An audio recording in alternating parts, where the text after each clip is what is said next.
오늘 나눌 말씀은 GQS입니다. 여러분께서 큐티방에서 오늘 오후에 바로 나누실 본문이에요. 제가 굳이 이런 말씀을 드리는 것은 조금 더 긴장해서 여러분 들으실 수 있으실 것 같아서 이런 말씀을 드립니다. 여러분, 오늘 본문은 시편 68편의 문맥 안에서 우리가 이해할 필요가 있습니다. 68편은 굉장히 긴 시편이죠. 특별히 앞서 1절로 18절에서 다윗이 이스라엘을 전쟁에서 승리케 하신 하나님, 그 하나님께 감사하며 자기의 백성과 동행하시는 하나님을 찬양하고 있는 것입니다. 특별히 그 가운데 오늘 나눌 본문 19절 바로 앞인 18절 후반부에는 이렇게 기록하고 있어요. 한번 같이 읽어볼까요? 하나님이 그들과 함께 계시기 때문이로다. 오늘 본문은 날마다 우리 짐을 지시는 주님이시죠. 그런데 그 주님께서 우리의 짐을 지실 수 있는 이유는 우리와 동거하시기 때문에 그렇습니다. 우리와 함께 계시기에 그래요. 사실은 오늘 본문이 막 시작되는 19절 앞 18절에도 하나님이 그들과 함께 계시기 때문이로다라고 시작하고 있습니다만 16절 후반절에도 동일한 말씀이 있습니다. 한번 같이 읽어볼까요? 진실로 여호와께서 이 산에 영원히 계시리로다. 이 산은 시온산을 말하는 것이죠. 하나님께서 우리와 영원히 함께 계시는 것, 그것이 가장 중요한데요. 하나님의 존재, 하나님의 임재감을 우리가 늘 놓치지 않는 것, 그 가운데에서 이제는 하나님께서 주신 승리의 축복에서 더 나아가서 이제 성도들이 일상 가운데 늘 받는 은혜에 대해서 말씀하시기 시작하는 것입니다. 시점이 조금 바뀌고 19절이 시작합니다. 19절과 20절을 같이 한 목소리로 한번 읽어보겠습니다. 날마다 우리 짐을 지시는 주, 곧 우리의 구원이신 하나님을 찬송할지로다. 셀라. 하나님은 우리에게 구원의 하나님이시라. 사망에서 벗어남은 주 여호와로 말미암거니와. 그렇게 임하신 하나님과 동거하는 은혜를 찬양하는 것입니다. 우리가 하나님께서 우리 시온에 함께 하신다라는 점, 시온은 교회입니다. 그리고 성도 개개인이 사실은 교회이죠. 그렇게 우리는 모여서 교회를 이루는 것이죠. 그렇게 시온에 함께 하신다는 것 그 자체가 우리의 힘이 되신다라는 의미입니다. 바로 우리의 짐을 대신 져주신다. 날마다 우리 짐을 지시는 주로 소개되고 있어요. 저는 이 말씀이 얼마나 좋은지 모르겠어요. 날마다 우리 짐을 대신 져주시는 주. 여러분, 바로 앞선 7, 8절에서는 과거 광야에서 이스라엘에게 베푸신 하나님의 은혜와 또한 가나안 땅에서의 승리와 보호를 되돌아보는 그런 구절들이죠. 그런데 이제는 장차 앞으로 이스라엘에게 베푸실 승리를 이제 확신했기에 하나님 앞에 선제적으로 찬양을 드리는 것이에요. 그러면서 동시에 사실은 다윗 시인 자신은 자신의 삶 속에서 경험되어진 것입니다. 여러분, 이 말씀은 히브리어로요. 제가 JPG 파일을 여기 보이시나요? 안 보이시죠? 너무 작죠?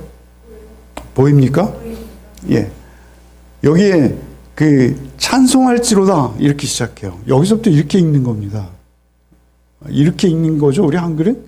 근데 성경은 이렇게 읽는 거예요, 구약은. 그래서 여기서 이렇게 말하는 거죠. 바루크. 여기 아도나이, 욤, 야마스, 라루 이렇게 나갔는데요. 욤 이렇게 원문이 기록하고 있어요. 이 욤이라는 것은 날, 시간, 때 이런 의미예요.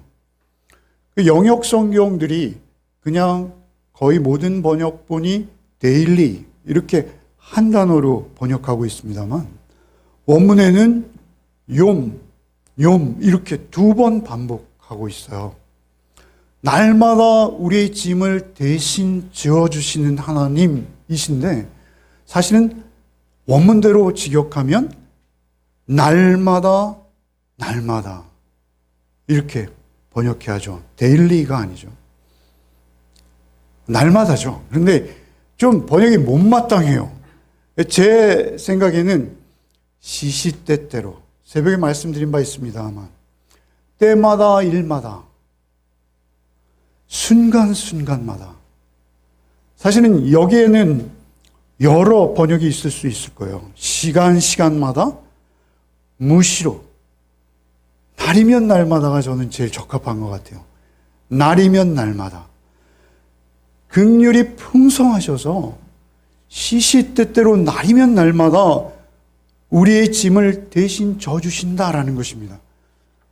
사실 우리는 잠시 자주님의 힘과 능력이 필요한 것이 아니라 매일매일이고 순간순간이에요. 여러분, 우리가 우리의 삶을 살아가면서도 주님을 의뢰하지 않는 삶의 현장은 사실 우리에게 힘이 없습니다.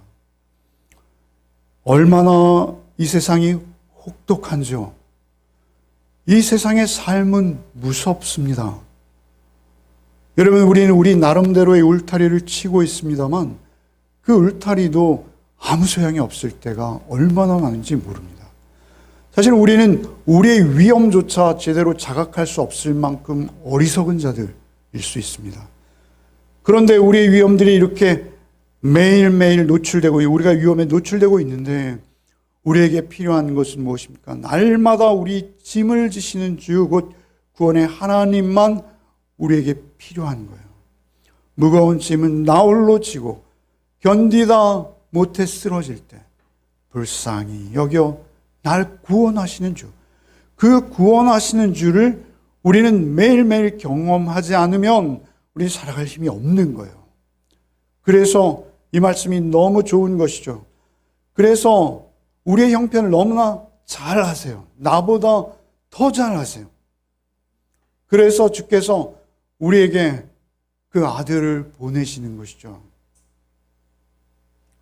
그래서 제가 또 가장 좋아하는 말씀 마태복음 11장 28절, 여러분 요절이죠. 수고하고 무거운 짐진 자들아 다 내게로 오라. 내가 너희를 쉬게 하리라. 수고하고 무거운 짐진 자들아 다 내게로 오라라고 적극적으로 그 아들 예수께서 우리를 초청하고 계신 거예요. 오늘 이 말씀 우리 구원의 하나님, 날마다 우리 짐을 지시는 우리 구원의 하나님, 이렇게 이어지고 있죠. 오늘 본문이 구원의 하나님이라고 할 때 이 구원의 하나님은 예슈아 테누라는 히브리어입니다. 이것도 역시 예슈아는 구원, 도움, 특별히 건강과 번영을 의미하기도 합니다.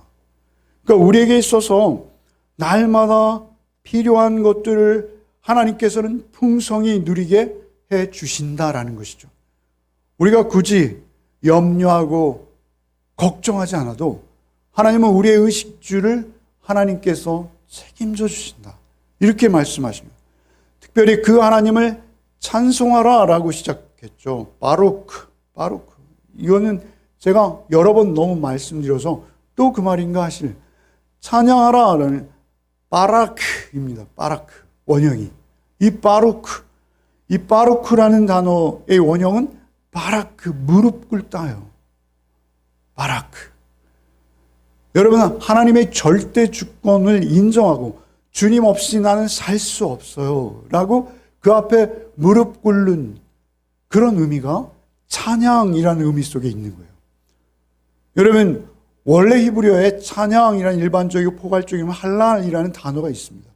그런데 그 단어 외에 또한 포괄적으로 우리의 찬양의 의미를 잘 규정하고 있는 것이 바로 바로크의 원형 바라크라는 것이죠. 여러분, 우리가 하나님 앞에 그렇게 무릎 꿇을 때, 여러분 20절에 뭐라 하시죠? 하나님은 우리에게 구원의 하나님이시라. 다시 반복하시죠. 날마다 우리 짐을 대신 지시는 주 구원의 하나님을 찬양하라 하고 다시 우리 구원의 하나님이라고 강조하는 것이죠. 그러니까 우리가 그 짐을 짊어질 수 없다는 것을 아세요. 그 짐은 우리 홀로 짊어질 수 있는 성질과 무게가 아니라는 것을 아세요. 그래서 그 짐을 짊어지고 우리가 견딜 수 없기에 그 구원의 하나님이 앞뒤에서 강조되는데요. 특별히 그 찬양받으실 구원의 하나님은 어떤 하나님이십니까? 구원의 하나님이라 사망에서 벗어남은 주 여호와로 말미암거니와. 그 구원의 성격이 사망에서 벗어나는 거예요. 여러분, 우리가 구원받는다라는 것은 우리 가난에서도 구원받을 수 있고요. 우리가 병마에서도 구원받을 수 있고요. 하나님의 뜻이죠. 그럼에도 불구하고 우리가 그러한 구원도 우리에게 값지고 너무나 소중한 은혜일 수밖에 없어요. 연약한 우리에게. 그럼에도 불구하고 우리의 가장 중요한 구원은 무엇이냐면 사망으로부터의 구원인 것입니다. 성경은 늘 이 말씀을 계속 반복하시는 거예요. 여러분, 사망은 누구도 질 수 없는 짐이에요. 그 짐의 무게가 너무도 커서. 여러분, 이 땅에서 100억을 모으면 뭘 하겠어요? 사망의 짐 질 수 없습니다. 여러분, 이 땅에서 대통령이 되면 뭘 하겠어요? 사망의 짐을 질 수 없습니다. 여러분, 이 땅에서 아무리 많은 학식을 쌓고 많은 사람들에게 그 지식에 대한 존경을 내가 다 받고 있는 한 몸이라 할지라도 사망은 내가 질 수 없는 짐입니다. 여러분, 아무리 내 남편이 목사고 내 아내가 목사고 아버지가 목사일지라도 그 사망의 짐은 대신 져줄 수 없어요. 아무도. 그 사망의 짐을 여호와께서 져주신 날마다. 여러분, 우리가 경험하는 우리의 죄로 인한 많은 갈등과 사건과 사고들이 세상엔 즐비하죠. 그런데 그 모든 사건과 사고의 원인은 우리의 죄악들입니다. 그 죄로 인한 사망, 그 사망에서 벗어나게 하는, 그 죄의 결과로부터 벗어나게 하는, 여러분 로마서 6장 23절 한번 읽어볼까요? 읽어보겠습니다. 죄의 삭은 사망이요 하나님의 은사는 그리스도 예수 우리 주 안에 있는 영생이니라. 야고보서 1장 15절도 읽어보겠습니다. 욕심이 잉태한 죄.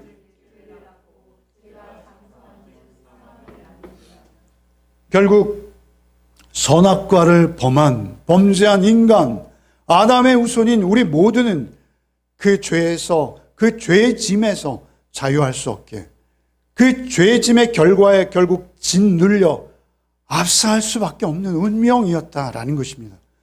그런 우리를 하나님께서 그 아들로 인해서 우리를 구원해 내시고 구원해 내실 뿐만 아니라 우리의 그 짐을 날마다 매일매일 시간 순간순간 우리에게 가져가시고 대신 짊어져 주시는 것이죠. 사망은 무서운 것입니다. 우리가 사망이 왜 무섭습니까? 죄 때문에 무서워요. 여러분, 우리의 사망은 죄와 직결되어 있습니다. 우리는 다 하나님의 심판대 앞에 서야 돼요. 하나님께서는 죄를 용납하지 못하십니다. 하나님의 그 죄를 향한 분노는 우리가 감당할 수 있는 무게가 아닙니다. 하나님이 우리에게 분노하실 수밖에 없다는 것을 우리는 의식적으로 알 수밖에 없어요. 그런데 그 분노하시는 하나님의 분노를 주께서 고스란히 다 받아내신 겁니다. 십자가 위에서 받아내신 거예요. 그래서 우리의 짐을 대신 지신 거예요. 그래서 주께서는 우리를 수고하고 무거운 짐진 자들을 다 내게로 오라. 내가 너희를 쉬게 하리라 하시는 거예요. 여러분, 우리의 사망 앞에서 우리가 담대할 수 있는 것, 우리의 영원한 생명으로 우리가 하나님 앞에서 하루하루 평안을 누릴 수 있는 것. 그것은 오직 주님께서 우리의 진노의 죄를, 하나님의 그 진노를 십자가에서 고스란히 받아내셨기 때문이에요. 결국 우리의 쉼은, 우리의 안식은 십자가 밑에만 있습니다. 놀라운 것은 다윗은 그 당시에도 주님을 뵙고 있는 듯해요. 여러분, 언젠가 한번 말씀드렸습니다만 시편에서 주님의 모습을 예견하고 예표하듯이 다윗이 고백하는 모습들이 굉장히 많죠. 그래서 한번 모아서 여러분 말씀드린 적이 있어요. 하나님이 어떤 분이신지를 그들은 알고 있었다라는 것이죠. 하나님은 우리의 짐을 대신 져주시기 원하시는 하나님이십니다. 우리가 못난 애비지만 늘 아이들을 보면서 미안한 마음이 있습니다. 그건 무엇이죠? 너무 짐이 버거워 보이는 거예요. 좀 분담해 주고 싶은데 제가 분담해 줄 수 있는 영역이 있고 할 수 없는 영역이 있어요. 그런데 그 할 수 없는 영역에 대해서 제가 너무 무능한 거예요. 사실은 내가 자녀일 때, 내가 부모님께 저 이런 짐이 있어요. 저 이런 고민이 있어요. 사실은 육신의 부모는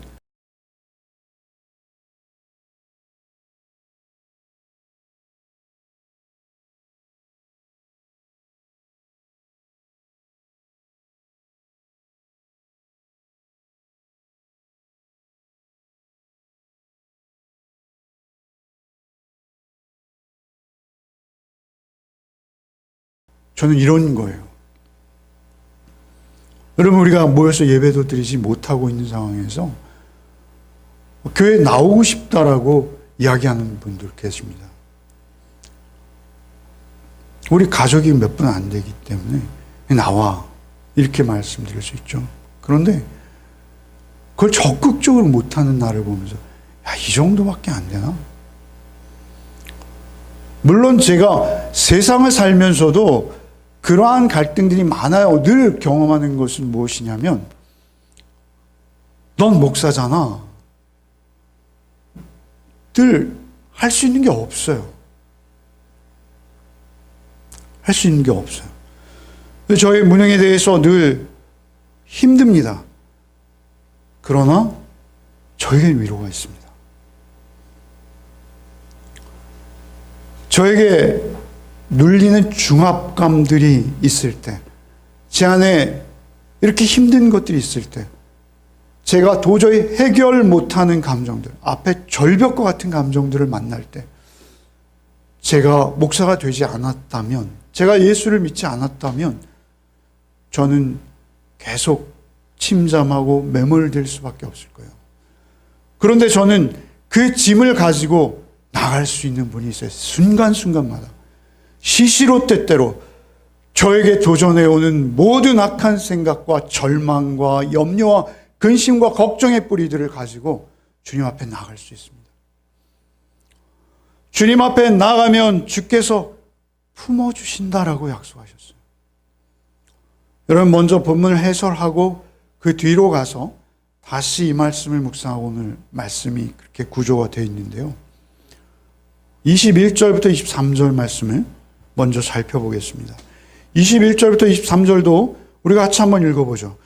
그의 원수들의 머리, 곧 죄를 짓고 다니는 자의 정수리는 하나님이 쳐서 깨뜨리시리로다.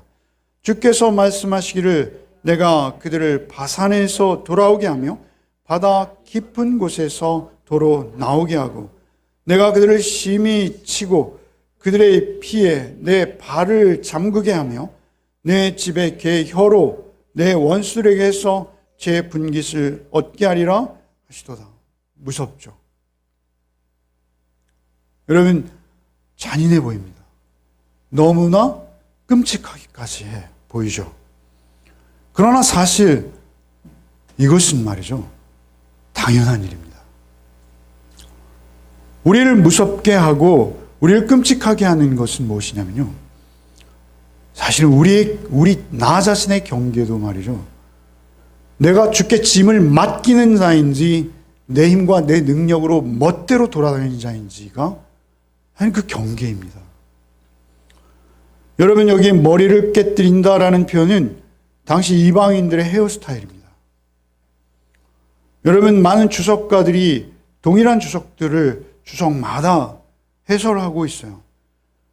원수들의 머리, 곧 죄를 짓고 다니는 자의 정수리 할 때 그 머리와 정수리가 히브리어 문법상 동격인데요.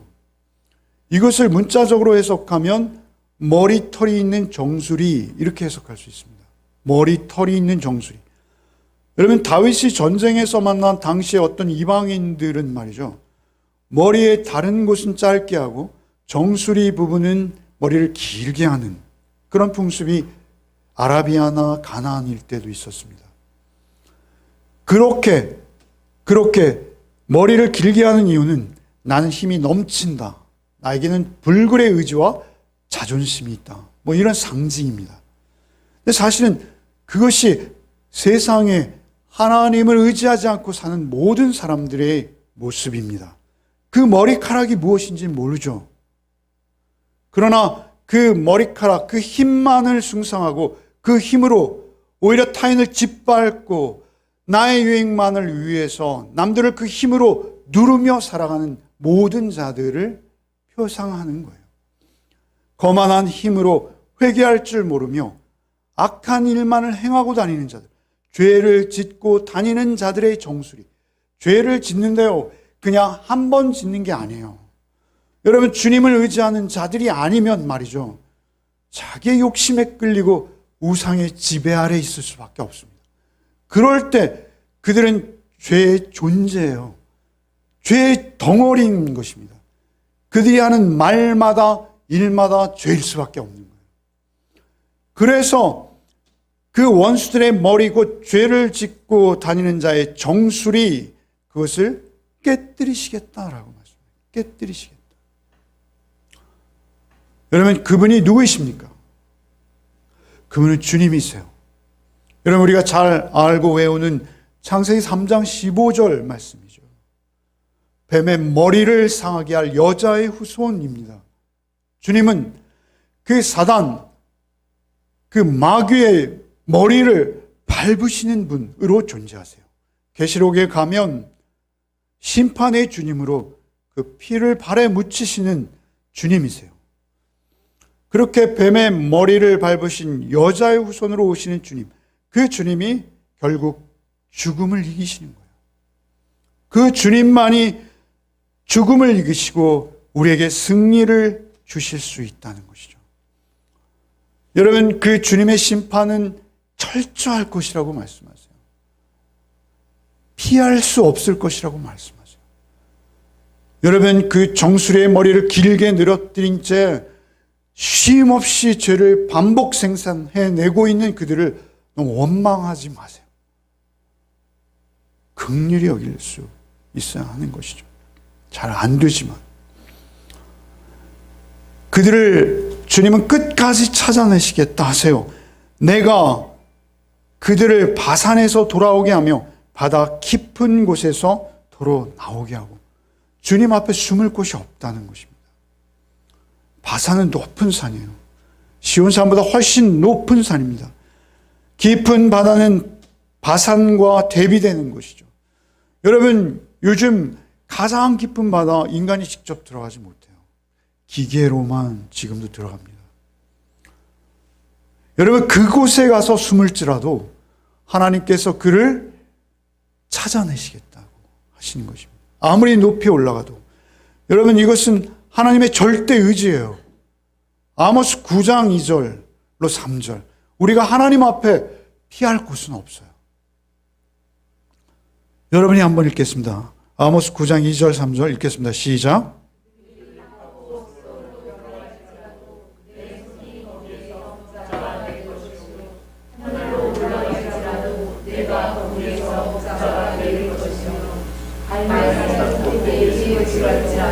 내가 거기에서 찾아낼 것이요 내 눈을 피하여 바다 앞에 숨을지라도 내가 거기에서 눈을 명령하여 물러야 할 것이요. 어느 곳으로도 하나님을 피해 숨을 곳은 없다. 이렇게 말씀하시고 그들의 피에 내 발을 잠그게 하며 내 집의 계혀로 내 원수들에게서 제 분깃을 얻게 하리라.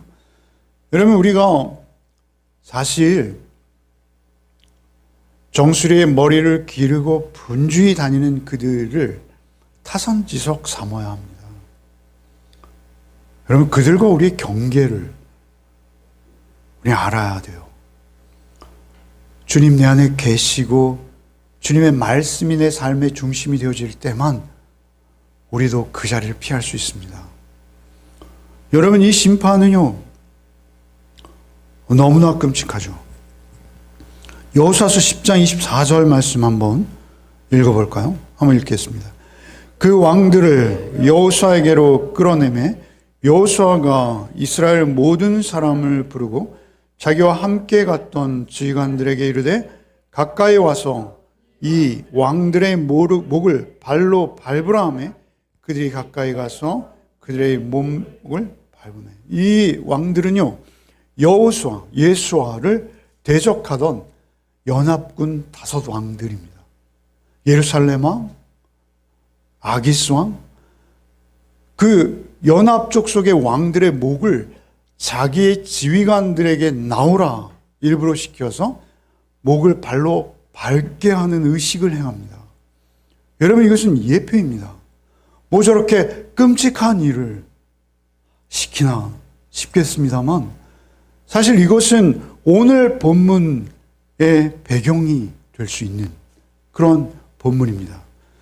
여러분, 이 땅 가운데서 그렇게 악착같이 죄를 짓던 자들의 말로가 어떻게 될 것인지를 주께서 분명히 보여주시는 것입니다. 여러분, 우리가 잘 아는 구약에 정말 그 피가 개에게 하품되어진 자들이 둘이 있죠. 부부가 나란히 그러한 최후를 맞고 있습니다. 누구이죠? 아합입니다. 아합. 여러분, 열왕기상 21장 19절 읽겠습니다. 너는 그들에게 말하여 이르기를 여호와의 말씀이 내가 죽이고 또 빼앗았느냐 하셨다 하고 또 이르되 그에게 이르기를 여호와의 말씀이 개들이 나봇의 피를 핥은 곳에서 개들이 내 피 곧 내 몸의 피도 핥으리라 하였다 하라. 이것은 엘리야가 그들에게 예언하는 것이죠. 여러분, 그들은 말이죠 나봇의 포도원을 협잡으로 사기 재판으로 빼앗았습니다. 거짓 증인들을 내세우고 나봇의 포도밭을 자기 손에 넣은 것이죠. 여러분, 오늘이나 그날이나 땅입니다. 땅. 불공정한 그 땅의 소유, 여러분, 이것은 하나님이 가증하게 보시는 것 중에 하나입니다. 결국 그로 인해서 여러분, 개들이 그 피를 핥을 것이다. 왕상 22장 38절 읽겠습니다. 그 병거를 사마리아 못에서 씻음에 개들이 그의 피를 핥았으니 여호와께서 하신 말씀과 같이 되었더라. 거기는 창기들이 목욕하는 곳이었더라. 여러분, 창기들이 자기 몸을 씻는 그곳에 상주하는 개들, 개는 유대인들이 가장 혐오하는 짐승이죠. 그 개들이 감히 아합 왕의 피를 핥고 있는 것이 현실로 드러나고 있는 것이죠. 그런가 하면 그의 아내 이세벨은 어떻습니까? 왕하 9장 36절 돌아와서 전하니 예후가 이르되 이는 여호와께서 그 종 디셉 사람 엘리야를 통하여 말씀하신 바라 이르시기를 이스라엘 토지에서 개들이 이세벨의 살을 먹을지라. 끝까지 그 사마리아 성 위에서 화장하다가 죽었던 이세벨, 그녀의 살을 개들이 먹었다라는 이 잔인한 모습이 사실 이 본문의 실화, 예화가 아니겠습니까? 여러분, 우리가 날마다 나 대신 그 짐을 짊어지시는 여호와께 나가지 않으면 사실은 이러한 결말에 이를 수밖에 없다는 것입니다. 죄로부터 자유할 수 없습니다. 사망의 짐으로부터 자유할 수 없습니다. 오직 주님만이 우리를 그 죄와 저주받은 죽음에서 자유케 하시고 우리가 하나님의 공의와 하나님의 성품을 따라 살게 하시는 것입니다. 여러분 시편 68편을 읽으면요, 처음에 고아와 과부의 아버지를 강조하십니다. 그리고 새벽에 한번 말씀드렸습니다만 다윗이 이스라엘의 지파를 소개하면서 베냐민을 제일 먼저 언급하죠. 그것은 무엇입니까? 여러분, 약한 자를 돌볼 수 있고 약한 자의 편에 설 수 있는 것이 하나님의 뜻입니다. 언제나 그거예요. 우리는 나의 정수리의 머리를 기르고 치장하는데 우리의 모든 삶의 에너지를 쏟고 있을 수 있다라는 것입니다. 우리가 그렇게 하나님의 마음과 성품으로 살아갈 때 여러분 다윗이 베냐민 지파 그 다음에 유다 지파를 소개한다라는 것을 강조해서 말씀드렸죠. 그것이 하나님이세요. 과부와 고아를 아끼고 사랑하세요. 요즘 뉴스를 떠들썩하게 하는 것을 우리가 보잖아요. 아프간의 협력자들. 여러분, 그렇게 세심하게 배려할 수 있는 것이 정의입니다. 정의. 그것은 마음이고 태도인 거예요. 한 정부의 인격도 존재합니다. 그러나 한 개인의 인격은 더욱 또렷합니다. 이것이 하나님 앞에서 우리가 두렵고 떨림으로 받아야 되는 말씀입니다. 그렇다면 하나님께서는 우리의 어떤 짐을 대신 지어주셔서 우리가 그리스도인으로 살게 하실까요? 여러분, 우리의 어떤 짐을 대신 지어주시는 것이죠? 그 우리가 해결할 수 없는 짐들. 내가 늘 죄에 눌리고, 내가 이 정도밖에 안 되나? 내가 목사인데, 라고 여길 때, 여러분, 그때 주님께서 우리의 죄를 가지고 하나님 앞에 나오라 하시는 거예요. 우리의 마음에, 우리의 영혼에 하나님과 내 사이를 가로막는 작은 죄들을 날마다, 시마다, 때마다, 순간순간마다 그 짐의 무게를 가지고 하나님 앞에 나오라 하시는 거예요. 그때마다 하나님께서 그 짐들을 대신 져주시겠다 라고 말씀하시는 것이요, 그것을 실현시키신 주님의 피, 그 보혈을 의지하고 나가는 매일의 삶 속에서 여러분, 다윗의 삶을 한번 여러분 상상해 보세요. 다윗은요, 우리가 짊어지었던 짐보다도 굉장한 짐의 무게를 느끼고 살았어요. 우리가 짊어진 짐, 일상에서 오는 우리의 자책, 우리의 자기 비하, 이 정도의 짐도 있습니다만, 다윗은 정말 살인의 죄를 짊어졌습니다. 정말 실존하는 간음의 죄를 짊어졌습니다. 자기의 가장 중요한 신복, 자기의 신하를, 그 충성스러운 신하를 전장터에서 적을 죽인 것이 아니라 자기 손으로 죽였습니다. 여러분, 다윗은요, 그런가 하면 그 평생의 짐이 굉장히 많았어요. 압살롬도 짐이죠, 여러분. 다윗은 죽기 전에 유언을 하죠. 유언도요, 사실 그 유언의 내용을 보면요, 여러분, 솔로몬에게 그 짐을 패스하는 겁니다. 사실 그 짐은 죽게 맡긴 짐일 것이죠. 그러나 내가 내 아들로서, 왕으로서 나라를 섬기기 위해서 이러한 짐들은 내가 져야 돼, 이렇게 말하고 죽기 전까지 자기 짐을 메고 허덕이는 다윗을 볼 수 있습니다.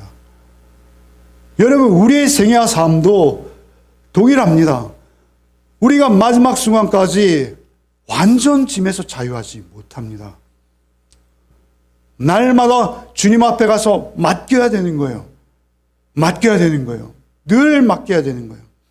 남편이기에 감당해야 될 짐, 아내이기에 감당해야 될 짐, 아비이기에 감당해야 될 짐, 자식이기에 감당해야 될 짐, 그러한 짐들이 우리에게 날마다 있어요. 죄의 짐만이 아니라 우리의 삶 속에서 더군다나 더욱 우리에게 부담스러운 짐이 또 하나 있습니다.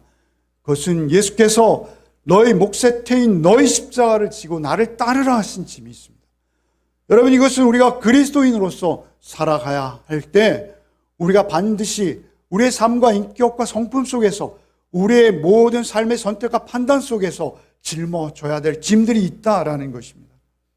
우리의 언행에서 짊어져야 될 그 짐들을 여러분 늘 우리가 하나님께 가지고 나가야 돼요. 죽기 전까지. 아니, 죽는 그 순간까지. 그렇지 않고는 우리가 살 길이 없다라는 것이죠. 그래서 예수께서는 수고하고 무거운 짐진 자들 다 내게로 오라, 내가 너희를 쉬게 하리라 라고 말씀하신 거예요. 그래서 늘 주님께 나가야 돼요. 나는 마음이 온유하고 겸손하니 수고하고 무거운 짐 다 내게로 오라 라고 초청하시고 바로 이어지는 말씀 무엇이죠? 나는 마음이 온유하고 겸손하니 나의 멍에를 메고 내게 배우라, 이렇게 말씀하신 거예요. 너의 마음이 쉼을 얻으리라.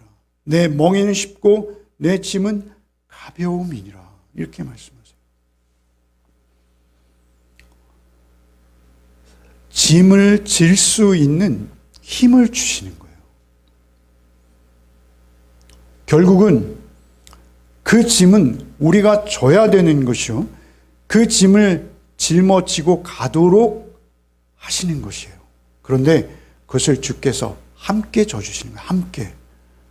멍에를, 이 소 두 마리가 매는 멍에 제가 마태복음 11장 28절 하면서 알려드렸죠.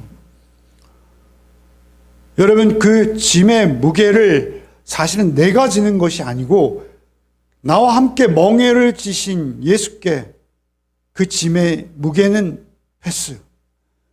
그리고 나는 그냥 따라가는 거예요. 그런 논리예요, 사실은. 여러분, 이것은 신비이지만 여러분, 시편 68편 28절, 오늘 본문에 있는 조금 밑을 한번 같이 읽어보겠습니다. 28절 읽겠습니다. 내 하나님이 너의 힘을 명령하셨도다. 하나님이여, 우리를 위하여 행하신 것을 견고하게 하소서. 내 하나님이 너의 힘을 명령하셨도다. 힘을 주셨다라는 거예요. 내 힘을 다하여라 라고 말씀하시는 거예요. 여러분, 시편 68편 35절 조금 더 밑에 말씀도 한번 같이 읽어보겠습니다.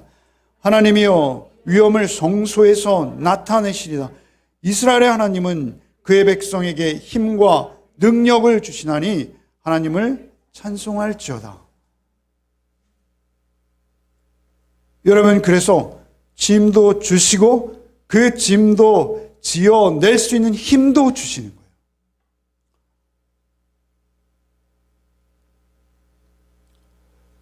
짐을 맡아주신다라는 의미에는 은혜를 베푸셔서, 은택을 우리에게 베푸사 우리에게 그 짐을 질 수 있는 힘과 능력으로 나와 함께 하심으로, 함께 하셔서, 68편의 특징도 그거라 말씀드렸죠. 함께 하셔서 우리가 그 짐을 지어낼 수 있도록 하신다는 거예요. 힘과 능력이 되어주신다는 거예요. 여러분, 제가 늘 드리는 말씀입니다만, 여러분, 우리가 하나님께서 우리에게 주시는 은혜만큼 감당할 수 있는 거예요. 여러분, 우리가 나의 욕심으로 교회에서 내지는 교회 공동체 안에서 무언가 내 역량 앞서서 내 스스로 무언가를 해보려 할 때 반드시 부작용이 있습니다. 주신 은혜만큼 해야 되는 것입니다. 물론 그렇다고 해서 소극적으로 하라는 말씀은 아니에요. 여러분, 내가 그 은혜를 받은 만큼 감당하는 것이 원칙이지만 사역도 헌신도 헌금도 모두 그렇습니다. 그러나 또한 내가 그 은혜를 사모함으로 나에게 감당할 수 있는 무게를 주신 것이라 여겨질 때가 있습니다. 제가 어떻게 설명드려야 할지 모르겠어요. 그럼에도 불구하고 그 은혜를 주셔서 나에게 그것을 참으로 하늘에 떨어져 썩는 밀알처럼 그 주님 닮은 인격과 성품의 사역을 나에게 주셨을 때 그것은 짊어져야 되는 거예요. 그것을 짊어지면 하나님은 그것을 감당할 수 있는 힘과 능력도 반드시 주십니다. 그것이 주님의 부르심이고 주께서 주신 사명이라면 그렇습니다. 여러분, 그것은 다윗이 경험했을 거예요. 다윗은 목동이었죠. 하찮은 목동. 그러나 하나님께서 그를 불러내신 거예요. 기름 부으신 거예요. 어느 날 갑자기 사무엘이 와서 그에게 기름을 부은 것이죠. 여러분, 그런 기름 부음이 우리 각자에게는 각자 있습니다. 여러분, 그때 그 부음에 우리가 주신 은혜 주께서 감당케 하실 줄 믿습니다 라고 감당하면 하나님은 우리의 힘과 능력을 더하셔서 그 은혜를 감당할 수 있도록 날마다 시간마다 때때마다 매일매일 일마다 때마다 날이면 날마다 이게 제일 좋아요. 날이면 날마다 이 날이면 날마다 장사하는 사람들 날이면 날마다 주시는 거예요. 날이면 날마다 주께서는 우리의 짐을 져주시기 원해요. 멍에를 같이 메시고 짐 좀 다오 이러시는 거예요. 그럴 때마다 주님께 짐을 토설하고 맡기면 주님께서 함께 져주시는 거예요. 상황은 서서히 응답될 수 있어요. 그럼에도 불구하고 하나님께서는 우리에게 그 힘을 반드시 주셔서 그 사역을 완수할 수 있도록 우리를 이끌어 주시는 거예요. 끝내 승리할 수 있도록. 이것이 우리에게 참된 승리예요. 여러분, 오늘 본문을 묵상하다가 마지막으로 여러분에게 좀 소개해드리고 마치고 싶은 것은 우리 신대원에서 시편을 강조하며 가르치시고 시편 주석을 두꺼운 주석을 2권씩 내신 교수님이 한 분 계세요. 김정우라는 교수님인데 그분의 책에 오늘 본문을 해설하면서 여러분 번역본을 다른 번역본들을 소개했어요. 아퀴라, 제롬, 탈굼 여러분 안 들어보셨을 거예요. 그거 아실 필요도 없습니다. 다른 번역본들인데 이 번역본 날마다 우리의 짐을 대신 지시는 이 대목을 날마다 우리를 품으시는 이렇게 번역했어요. 상당히 권위 있는 번역본들입니다. 여러분 킹제임스 같은 경우는 날마다 우리에게 은택을 주시는 이렇게 번역했어요.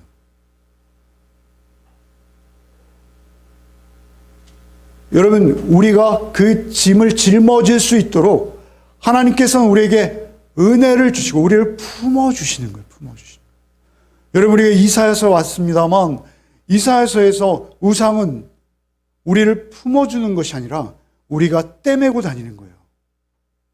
그렇죠? 여러분이 세상에서 정수리의 머리를 길게 늘어뜨린다는 것은 여러분 스스로를 장식하는 거예요.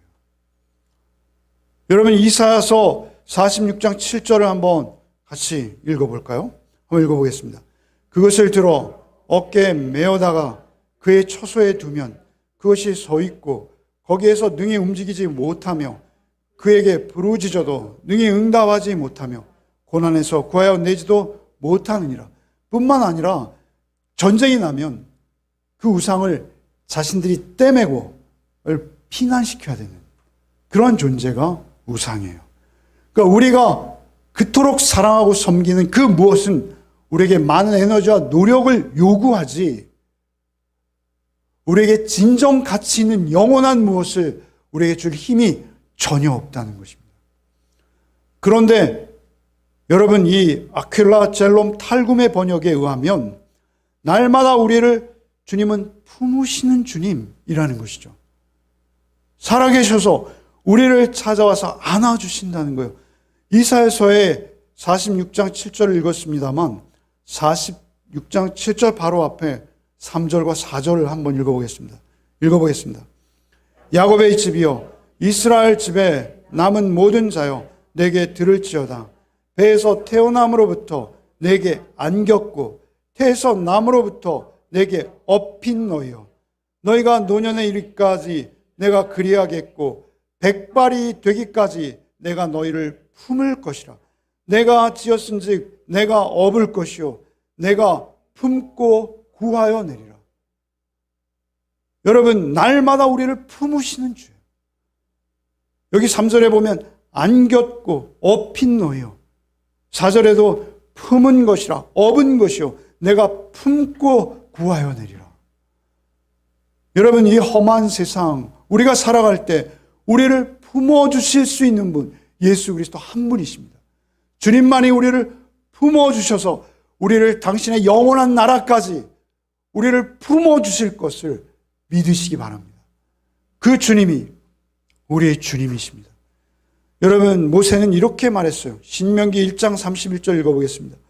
광야에서도 너희가 당하였거니와 사람이 자기의 아들을 안는 것 같이 너희의 하나님 여호와께서 너희가 걸어온 길에서 너희를 안으사 이곳까지 이르게 하셨느니라.